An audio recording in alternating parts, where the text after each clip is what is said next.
안녕하세요, 수학독학입니다. 오늘은 21번째 시간 도수 분포표에 대해서 공부해 보도록 하겠습니다. 자, 먼저 도수 분포표가 어떤 것인지 여기 나와 있는데요. 자료를 몇 개의 계급으로 나눈 다음에 각 계급의 도수를 나타낸 표이다 라고 되어 있는데요. 여기 자료라는 것은 지난 시간에 우리가 스마트폰 사용 시간 조사했던 거 있죠. 그런 것처럼 자료들을 조사한 내용이고요. 그런 다음에 계급은 무엇이냐면은 별량을 일정한 간격으로 나눈 구간이다. 즉 자료를 일정한 간격으로 나눈 구간이다 라는 게 계급이고요. 그 다음에 각 계급의 도수를 나타낸 표다라고 했는데, 이 도수가 무엇이냐면은 각 계급의 자료의 개수라고 생각하시면 되겠습니다. 자료의 개수다, 이렇게 생각하시면 되겠고요. 그러니까 도수 분포표라는 것은 자료를 몇 개의 구간으로 나눈 다음에 그 구간에 해당하는 자료의 개수를 적는 거다라고 생각하시면 되겠죠. 좀 이따가 예시를 통해서 한번 만들어 보겠고요. 자, 그 다음에 계급 안에서 계급의 크기다라고 되어 있는데요. 계급의 크기는 어떤 일정한 간격으로 나눈 구간에서 그 구간의 너비를 이야기합니다. 즉, 한 계급에서 양끝값의 차다, 이렇게 나와 있는데요. 좀 이따가 한번 자세히 살펴보고요. 그 다음에 계급의 개수다라는 것은 일정한 간격으로 우리가 구간을 나눌 텐데 그 구간이 몇 개나 나오냐, 즉 구간의 개수에 대한 이야기고요. 자, 마지막으로 계급값이 있는데요. 계급값이라는 것은 각 계급에서 양끝값의 중앙값이다. 즉 계급의 양끝값의 평균이다 라는 건데요. 평균값을 계산하는 방법은 계급의 양끝값의 합을 2로 나눠주시면 그게 바로 평균이겠죠, 그죠? 계급의 양끝값을 더한 다음에 2로 나눠주시면 된다라는 거고요. 자, 그래서 여기 글로 읽어봤던 것들을 실제로 표로 한번 만들어 보도록 하겠습니다. 자, 여기 지난 시간에 봤던 예시가 똑같이 있는데요. 자, 1학년 12명의 한 달 동안 스마트폰 사용 시간을 조사한 자료가 여기 이렇게 있습니다. 총 6개씩 이렇게 12개의 자료가 있네요, 그죠? 12개의 자료가 있는데, 그래서 도수 분포표를 만들기 위해서는 먼저 계급의 크기를 정하셔야 합니다. 계급의 크기는 어떻게 정하냐면 먼저 제일 작은 값을 찾아주시고요. 제일 작은 값이 10이겠네요, 그죠? 그 다음에 제일 큰 값을 찾아보면 52가 제일 크겠네요, 그죠? 10에서 52 정도 되는 자료가 있구나 라고 파악한 다음에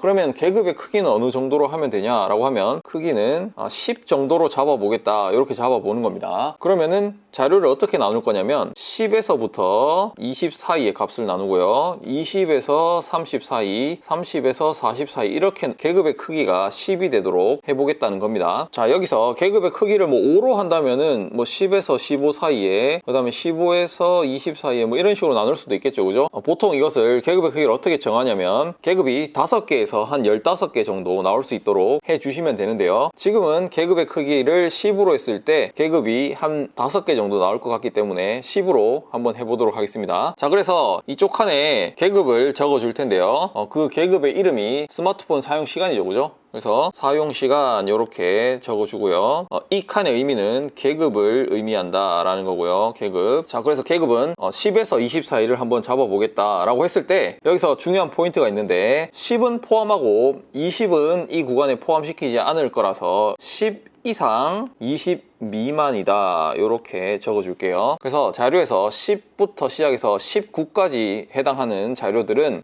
이 계급에 해당하는 자료겠고요. 다음으로는 20부터 30 이렇게 적을 건데, 여기도 마찬가지 20 이상, 20은 포함하고 30은 포함하지 않도록 30 미만이다, 이렇게 적어줄게요. 계속해서 30부터 40, 40부터 50, 50에서 60 해서 이쪽 왼쪽에는 다 이상이 되겠고 오른쪽에는 다 미만이 되겠습니다. 미만. 자, 이렇게 해서 5개의 계급으로 한번 만들어 봤고요. 여기서 계급의 크기를 10으로 잡았잖아요, 그죠? 저 10의 의미는 각 계급 여기에서 보시면 양끝값 20에서 10을 뺀 값, 그게 바로 계급의 크기 10이죠, 그죠? 여기도 마찬가지 30에서 20을 빼보면 걔도 10이 나오고요. 그래서 전부 다 계급의 크기가 10으로 동일하다는 것을 알 수 있죠. 그래서 계급의 크기를 똑같이 맞춰 주셔야 한다는 거 주의하시고요. 그 다음에 이 칸에는 무엇을 적게 되냐면은 계급 값을 적게 됩니다. 그래서 계급 값이다 라고 표현해 볼게요. 계급 값. 물론 단위는 시간이다 라고 이렇게 적어 주고요. 그 다음에 계급 값은 아까 무엇이었냐면 각 계급의 중앙에 있는 값이다, 즉 각 계급의 평균 값이다, 이렇게 했었죠. 그래서 10에서 20을 더한 다음에 2로 나눠주시면 그게 바로 15가 나오죠. 그죠? 이게 바로 이 구간의 계급값 15다 이렇게 적는 거고요. 여기도 마찬가지 20 더하기 30 한 다음에 2로 나눠주시면 25다 이렇게 나오죠. 그래서 이 구간은 25다 이렇게 적으시고요. 그러면 나머지도 35, 45, 55가 된다는 것을 알 수 있습니다. 계산을 통해서. 자, 그렇게 해서 계급값까지 한번 나타내 봤고요. 자, 이쪽에 세 번째 칸에는 무엇을 적을 거냐면은 도수를 적을 겁니다. 도수는 자료의 개수라고 했죠. 그죠? 자료의 개수. 지금 현재는 학생이 몇 명이나 있냐라는 거니까 여기 학생 수라고 적어줄게요. 몇 명이냐 해서 명까지 이렇게 표시해 봤고요. 자, 그래서 실제로 도수를 세 주시면 되는데요. 도수를 한번 세 보도록 하겠습니다. 그래서 먼저 10 이상 20 미만인 그런 계급의 도수를 한번 세 볼게요. 여기 10 있고요. 12가 있네요. 그죠?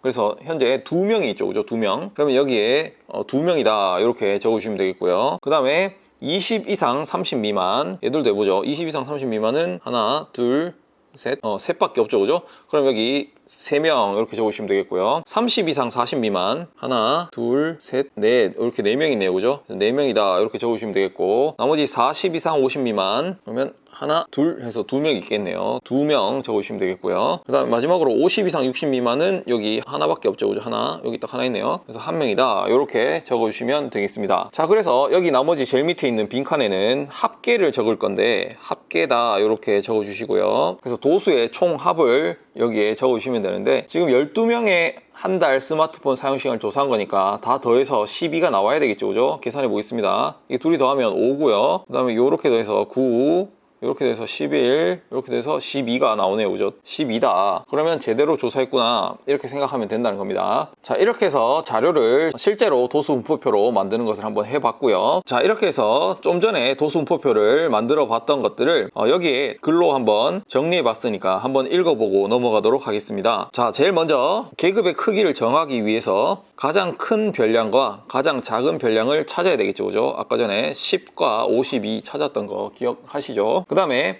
계급의 개수가 5개에서 15개 정도 되도록 계급의 크기를 정하면 된다라는 건데, 우리는 아까 전에 계급의 크기를 10으로 정했었죠. 그죠? 그 다음에 각 계급에 속하는 별량의 개수를 세어서 계급의 도수를 적어주시면 된다. 이렇게 해서 이 방법 그대로 한번 해봤었습니다. 자, 여기서 주의해야 될 거, 계급의 크기는 모두 같도록 해야 한다라는 거고요. 계급의 크기가 아까 모두 10으로 같았었죠. 그 다음에 계급을 구분할 때 보통 이상과 미만을 사용하지만 아까 전에 10 이상 20 미만 이렇게 했던 거 있죠. 그 대신에 초과 이하를 사용할 수도 있다. 10 초과 20 이하 이렇게 할 수도 있다는 겁니다. 자료의 특성에 따라서 구분해서 사용하시면 되겠습니다. 자, 마지막으로 도수 분포표의 장점과 단점에 대해서 살펴볼 텐데요. 먼저 장점에 대해서 살펴보면 자료의 분포 상태를 쉽게 알 수 있다. 구간에 따라 자료가 얼마나 많고 적음이 한눈에 보이죠. 그죠? 그 다음에 계급의 개수를 원하는 만큼 정할 수 있다. 계급의 개수를 조금 자세히 나눌 건지 적게 나눌 건지 이런 것을 원하는 만큼 정할 수 있다는 이야기고요. 그 다음에 각 계급의 도수를 한눈에 알아보기 쉽다. 마지막으로